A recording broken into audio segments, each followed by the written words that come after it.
Shalom, selamat pagi. Kita akan mulai kembali pembelajaran kita. Namun sebelumnya kita bersama-sama berdoa.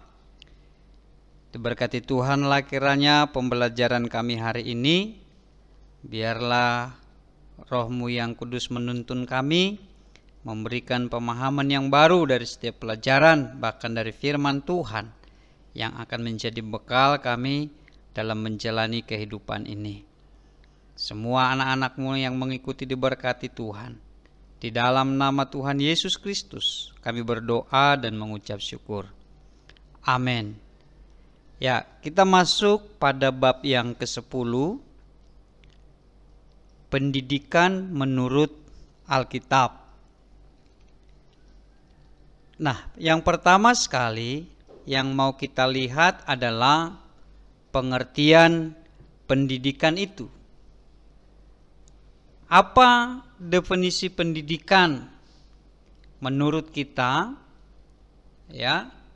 Dan apa yang terjadi jikalau generasi ini tidak diizinkan menikmati pendidikan? Nah, kalau kita lihat, pendidikan itu merupakan proses perubahan sikap dan tata laku seseorang dalam usaha mendewasakan manusia melalui pengajaran atau pelatihan. Ya. Jadi pendidikan itu adalah sebuah proses supaya setiap orang bisa mengalami perubahan perilaku dan pendewasaan cara berpikir, sehingga di dalam menjalani kehidupan, menghadapi setiap persoalan, mereka lebih paham, lebih cakap di dalam bersikap meresponinya. Coba kita bayangkan jikalau generasi kita ini tidak diizinkan menikmati pendidikan. Tadi dikatakan bahwa pendidikan itu adalah proses perubahan perilaku. Nah, kalau saja orang tidak mengalami perubahan ataupun pendewasaan dalam pola pikir, maka keadaan generasi kita akan memprihatinkan. Tidak bisa mengikuti perkembangan zaman yang ada. Ya, pola pikirnya ketinggalan sehingga akan gampang terprovokasi oleh orang-orang yang memanfaatkan situasi. Kalau kita lihat pada gambar ini adalah sekelompok pelajar yang tidak mau mengalami perubahan perilaku ke arah pendewasaan, sehingga ada orang-orang tertentu yang memprovokasi mereka sehingga mereka melakukan tawuran. Nah, perilaku ini kan tidak menunjukkan perilaku yang mengalami pendidikan itu. Seharusnya tidak, seorang pelajar tidak memiliki perilaku seperti ini. Inilah yang disebut dengan proses. Ya.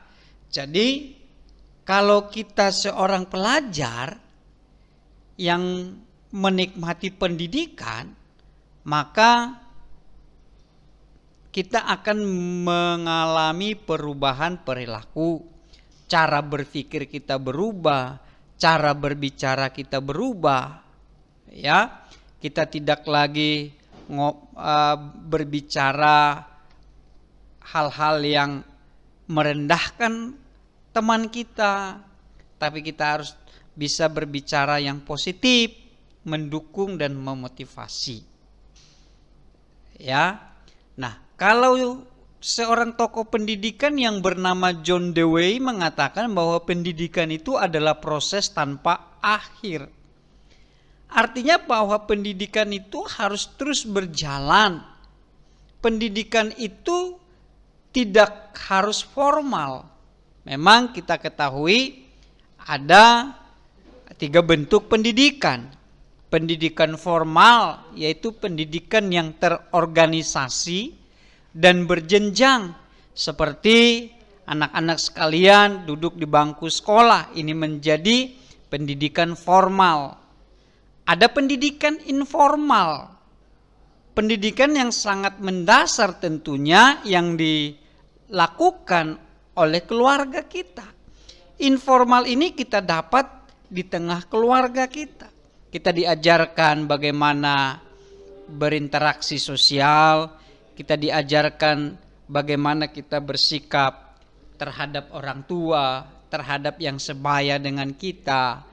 Ya, itu informal diajarkan pendidikan agama, budi pekerti yang sangat bermanfaat di kehidupan di luar sana. Lalu ada pendidikan non formal. Artinya pendidikan yang tidak formal, tidak harus duduk di bangku sekolah setiap hari, tapi justru dilaksanakan secara terstruktur dan berjenjang. Ini yang kalau kalian pernah dengar, ada paket A, paket B, paket C, ya.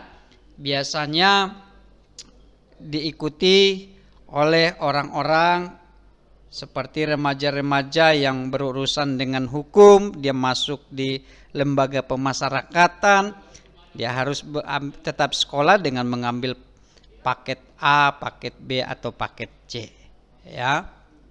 Nah, inilah yang dikatakan bahwa proses pendidikan seperti yang disampaikan John Dewey adalah tanpa akhir, ya. Jadi bukan hanya di bangku sekolah, ya, dalam kehidupan sehari-hari, bahkan dari lingkungan teman, lingkungan gereja, teman sebaya, kita banyak belajar. Bahkan dari kesalahan-kesalahan kita banyak belajar. Jangan pernah menutup diri untuk sebuah proses pembelajaran. Kalau engkau ingin mengalami perubahan sikap, perilaku dalam kehidupan kita sehari-hari. Pendidikan dalam Alkitab kita biasa dalam konteks di Israel adalah upaya pengajaran yang menjadikan orang-orang Yahudi hidup kudus dan menerapkan ajaran agamanya dalam kehidupan sehari-hari. Ya, biasanya mereka belajar di sinagog. Sinagog ini pada mulanya sebagai tempat ibadah, tapi juga dipakai untuk anak-anak belajar Torah, yaitu kitab suci orang Yahudi, ya. Sinagog tempat belajar. Mereka memperoleh pengajaran daripada rabi-rabi, ahli-ahli Taurat, mengajarkan mereka bagaimana punya sikap perilaku yang sesuai dengan Torah. Nah, di dalam Kisah Para Rasul pasal 19 ayat 9 ada disebut di situ orang-orang belajar di ruang kuliah Tiranus yang disebut dengan skole, ruang belajar. Ya. Jadi pendidikan dalam Alkitab itu belajar di tempat ibadah, sinagog, dan juga belajar di skole atau tempat kuliah, ya.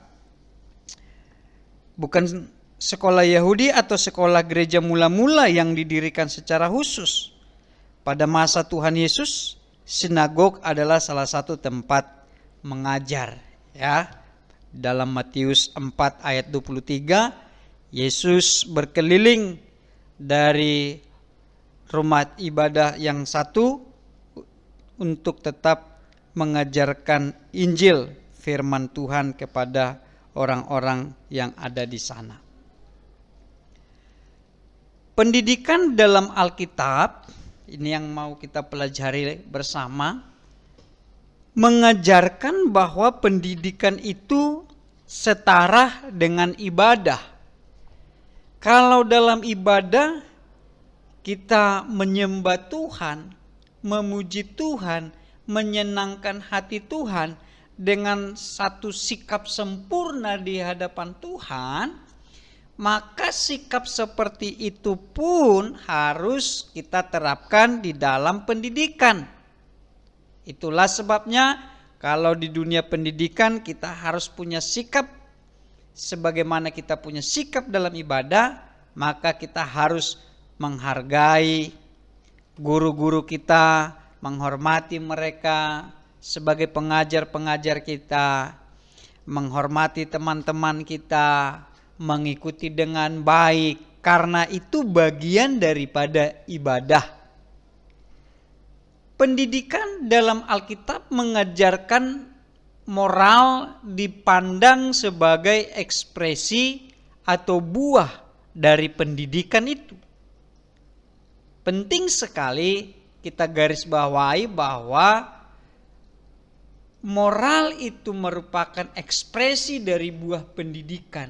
Artinya kalau kita menjadi orang yang berpendidikan, orang yang bersekolah, seharusnya lah kita punya tingkah laku yang baik di masyarakat, yang terpuji, ya, yang menghormati orang tua, memperlakukan mereka dengan baik, memperlakukan guru dengan baik, memperlakukan teman-teman kita dengan baik. Karena itu ekspresi dari pendidikan yang kita dapatkan itu. Ya, ini menjadi perhatian generasi muda. Ya, berarti kalau kita seorang murid, kita tidak sembarangan lagi dalam berperilaku, tidak sembarangan lagi dalam berucap atau berkata-kata. Perhatikan perkataanmu, tingkah lakumu sebagai seorang pelajar yang berpendidikan. Pendidikan dalam Alkitab mengajarkan bahwa keluarga adalah awal dari pendidikan, terbuka terhadap perkembangan dunia luar. Lembaga pendidik yang utama dan yang pertama itu adalah keluarga. Tadi saya jelaskan bahwa kita diajarkan tentang agama, tentang norma, etika, itu adalah tanggung jawab keluarga. Ya. Kalau keluarga salah meletakkan dasar itu, maka sekolah sebagai lembaga pendidikan mengalami kesulitan untuk meneruskannya. Karena keluarga meletakkan dasar pondasi pendidikan itu, maka sekolah melanjutkan membangun di atasnya.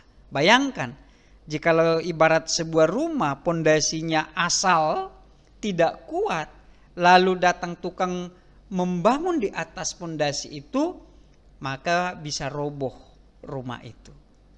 Ya. Jadi pendidikan kita harus dimulai dari keluarga.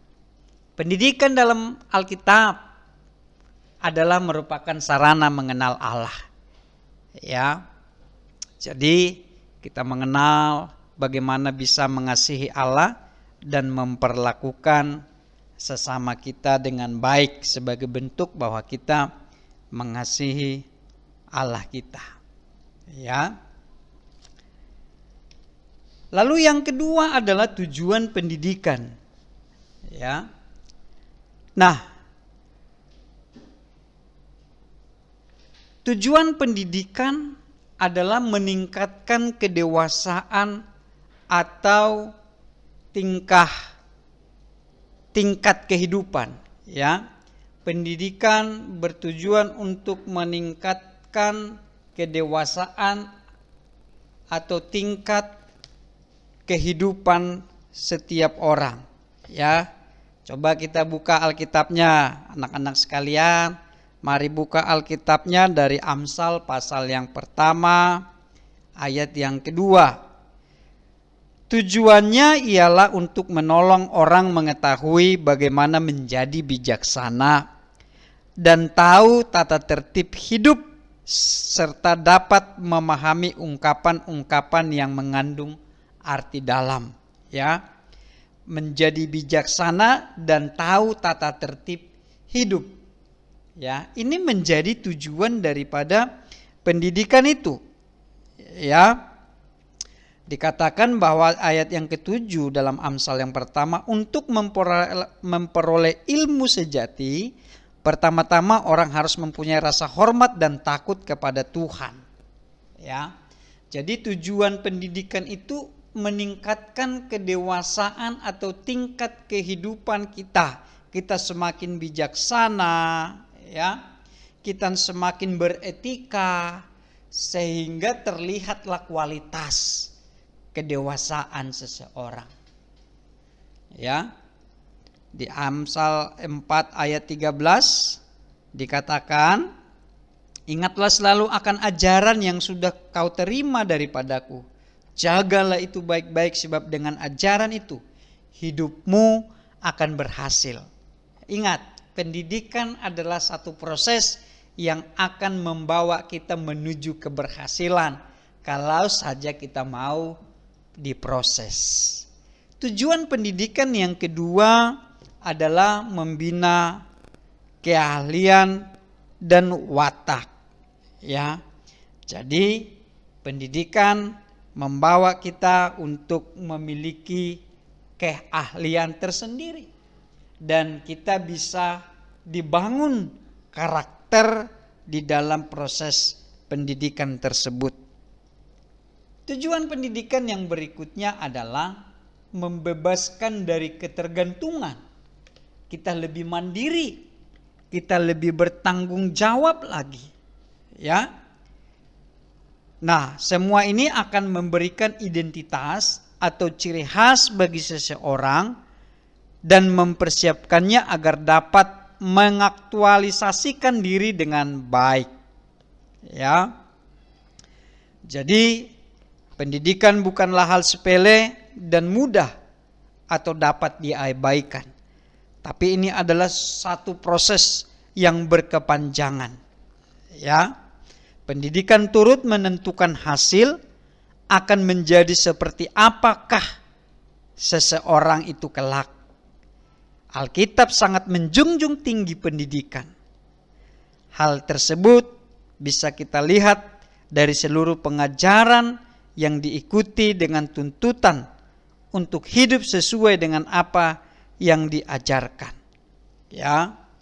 Jadi setiap orang tua bertanggung jawab mengkomunikasikan iman terhadap setiap generasinya sebagai bentuk daripada pendidikan tersebut. Ya. Jadi semua upaya pendidikan bertujuan agar manusia mengabdi kepada Tuhan. Karena pendidikan itu merupakan perintah Tuhan di dalam Ulangan 6 ayat 4 sampai 5. Ya. Jadi hidup dalam kekudusan sebagaimana diajarkan Tuhan kepadanya merupakan juga tujuan dari pendidikan tersebut. Ya. Jadi tujuan utama pendidikan Kristen adalah menanamkan, membentuk dan membangun karakter Kristiani yang sesuai dengan teladan Kristus. Tidak sekedar mengajarkan mana yang benar dan mana yang salah, sehingga setiap generasi milenial memiliki karakter atau gaya hidup yang benar. Ya. Itu yang harus kita perhatikan dari tujuan pendidikan tersebut. Ya, pendidikan Kristen bertujuan untuk membentuk karakter sehingga sama seperti Kristus. 1 Yohanes 2 ayat 6, barang siapa mengatakan ia ada di dalam Kristus, ya wajib hidup sama seperti Kristus telah hidup. Lalu yang ketiga adalah prinsip pendidikan. Ya. Menghadapi tantangan milenial, pendidikan haruslah dilaksanakan dengan prinsip. Yang pertama adalah relevansi. Ya. Pendidikan memberikan materi pembelajaran yang kontekstual, yaitu yang diperlukan sesuai dengan lingkungan kehidupan yang dialami pada masanya, memenuhi tuntutan dan kebutuhan dalam masyarakat, sehingga hasilnya bermanfaat bagi kehidupan manusia. Jadi relevan artinya sesuai dengan kebutuhan masyarakat. Prinsip pendidikan yang kedua adalah efektivitas, menunjukkan tercapainya tujuan sesuai apa yang telah dirancanakan. Ya, jadi dalam pendidikan itu harus ada perencanaan, ya, supaya terukur, jadi lebih efektif. Prinsip yang ketiga adalah efisiensi, yaitu pembiayaan yang digunakan untuk kegiatan pembelajaran seimbang dengan hasil pembelajaran yang dicapai. Jadi harus sesuai kebutuhan, harus direncanakan. Maka kalau direncanakan tahu biaya yang diperlukan dan biaya yang dikeluarkan sesuai dengan hasil yang didapat. Ya. Lalu yang terakhir, yang berikutnya adalah kontinuitas. Ada kesinambungan materi pembelajaran yang diberikan sesuai usia, kebutuhan, dan tumbuh kembang peserta didik pada jenjang yang paling rendah sampai yang tertinggi. Ya, jadi ada kesinambungan materi. Ya, ini merupakan prinsip pendidikan. Lalu yang terakhir adalah fleksibilitas. Ya, luas, tidak kaku. Ya, ada ruang gerak yang memberikan kebebasan bagi peserta didik untuk memilih dan melakukan sesuatu dalam rangka pengembangan diri dan potensi. Ya, jadi memberikan kesempatan, ada materi-materi pembelajaran yang mendorong siswa bisa berekspresi sesuai dengan potensi masing-masing. Ini menjadi prinsip pendidikan. Ya. Lalu yang terakhir yang mau kita lihat dari materi ini adalah pendidikan iman Kristen. Ya. Mari kita buka Alkitab kita dalam Ulangan pasal 6. Ulangan pasal yang ke-6 ayat 4 sampai 9. Saudara-saudara, ingatlah hanya Tuhan dan Tuhan saja Allah kita. Cintailah Tuhan Allahmu dengan sepenuh hatimu dan dalam cara hidupmu dan dalam perbuatanmu. Ya. Lalu ayat 6, jangan sekali-kali melupakan perintah-perintah yang saya berikan kepadamu hari ini. Ajarkanlah itu kepada anak-anakmu, hendaklah kamu membicarakannya di dalam rumah dan di luar rumah, waktu beristirahat dan waktu bekerja. Nah, kalau dalam terjemahan baru dikatakan seperti ini. Tadi saya baca dalam terjemahan hidup sehari-hari.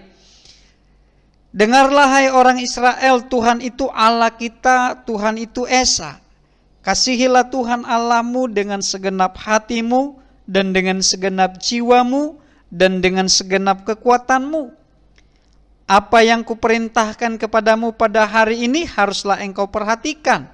Haruslah engkau mengajarkannya berulang-ulang kepada anak-anakmu dan membicarakannya apabila engkau duduk di rumahmu, apabila engkau sedang dalam perjalanan, apabila engkau berbaring dan apabila engkau bangun.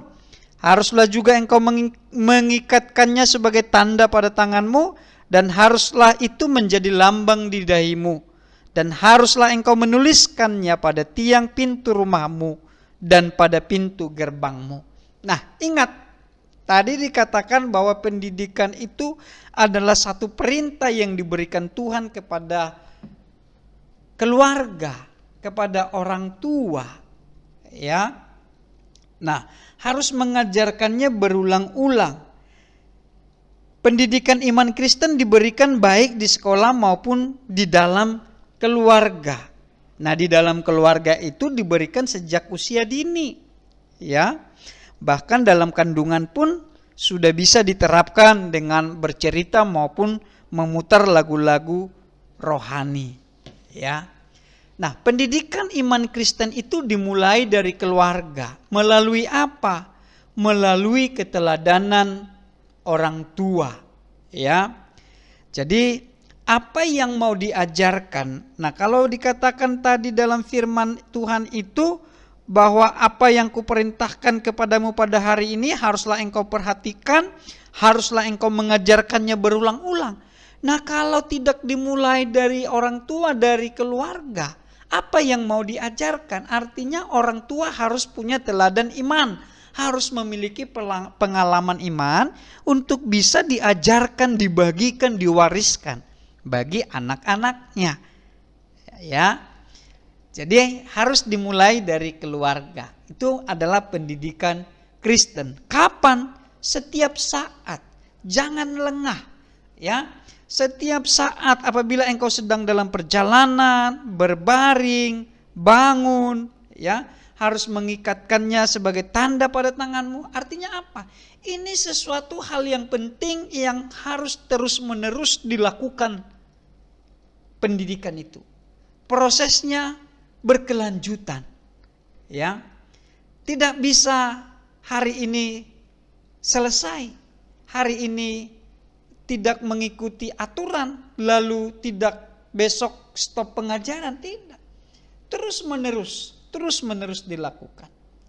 Pendidikan iman Kristen yang pertama dimulai dari keluarga. Lalu pendidikan Kristen juga kita bisa dapatkan di sekolah.